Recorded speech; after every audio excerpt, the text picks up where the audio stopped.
Hi hello నమస్తే welcome to sauce TV. నేను Shiva. National director, ముఖ్యంగా మన తెలుగు డైరెక్టర్ అయినటువంటి ఎస్ఎస్ రాజమౌళి గారు టాప్ మోస్ట్ డైరెక్టర్స్ లో ఉంటారు. సో ఒకప్పుడు ఏంటంటే హీరోస్ కోసం వెయిట్ చేసేవాళ్ళు డైరెక్టర్, బట్ ప్రెసెంట్ స్టార్ హీరోలు కూడా ఏ డైరెక్టర్ తో అయినా వర్క్ చేయాలనుకుంటే అది ఖచ్చితంగా ఎస్ఎస్ రాజమౌళియే. సో ఎస్ఎస్ రాజమౌళి గారు కూడా ఒక డైరెక్టర్ ని చూసి భయపడ్డారన్న విషయం మీకు తెలుసా? సో స్టార్టింగ్ డేస్ లో ఉన్నప్పుడు స్టూడెంట్ నెంబర్ 1 సినిమాతో మనకి ఎస్ఎస్ రాజమౌళి గారు డైరెక్టర్ గా పరిచయారు. దాని బిఫోర్ వరకు సీరియల్స్ ని డైరెక్ట్ చేసేవాళ్ళు. సో ఎన్టీఆర్ తోనే ఫస్ట్ ఫిల్మ్ స్టార్ట్ చేశారు. అండ్ ఆ టైంలో ఒక డైరెక్టర్ ని చూశాక రాజమౌళి గారికి అనిపించిందంట, ఇతను ఎందుకో నాకు బిగ్గెస్ట్ టఫ్ కాంపిటీషన్ ఇస్తాడని చెప్పి. ఆ టైంలో చూసుకున్నట్లయితే 2001, 2002 ఆ టైంలో చూసుకున్నట్లయితే పూరి జగన్నాథ్ గారు కూడా డైరెక్టర్ గా ఎంటర్ అవడం జరిగింది. అట్ ద సేమ్ టైం ఆ టైంలో ఆది సినిమాతో వివి వినాయక్ గారు కూడా టాప్ డైరెక్టర్స్ లో ఉన్నారు. బట్ రాజమౌళి గారికి ఇద్దరు కూడా టాప్ ఏమంటారు కాంపిటీషన్ ఇస్తారని ఆ టైంలో అనుకోలేదు. సో ఆ టైంలో రాజమౌళి గారు బిగ్ కాంపిటీషన్ అని ఫీల్ అయింది సుకుమార్తోనే.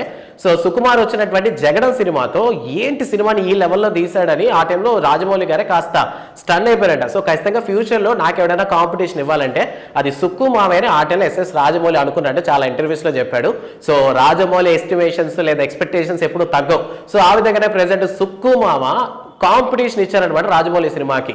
సో ఒక పాన్ ఇండియన్ సినిమా అంటే రాజమౌళితోనే చేయాలి స్టార్ హీరోలు అనుకున్నటువంటి టైంలో pan Indian level icon star Allu అర్జున్తో పుష్ప లాంటి సినిమా తీసి సో రాజమౌళికి ఏమాత్రం తక్కువ కాదు అన్నటువంటి విధంగా సినిమా తీసి చూపించారు సుకుమామ.